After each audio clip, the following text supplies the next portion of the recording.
मोहम्मद रशीद पीर Khan वैख number 282 से विधवा डोरीवती देवी गंगा बिसाई सौख के साथ ये सूचना देती है 20 फरवरी के 22 तारीख 51 साल के उम्र में विधवा डोरीवती देवी गंगा बिसाई के बेटा माला राजेश और सुनीता के भाई मालती के देवर आनंद के सार 8 लड़कों के मामा और काका श्रीमती रत्ना गंगा कालपू के पति शिवम सिद्धांत सरवन और शेखर के पिता स्वर्गीय माधो गंगा के बेटा मोहम्मद रशीद पीर खान वैख नंबर 282 के रहने वाले श्रीमान दिलीप कुमार गंगा की मृत्यु हुई है।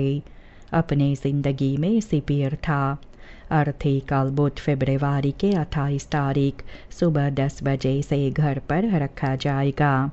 12 बजे मोहम्मद रशीद पीर खान वैख 282 से अर्थी उठाई जाएगी। दिन में 2 बजे वैख नरसी पर दाह क्रिया की जाएगी।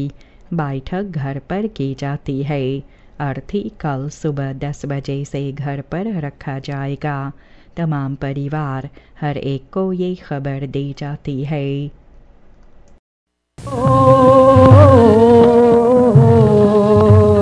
ये किसी का घरोना है, ये किसी का घरोना है, काया मिट्टी का खिलौना है।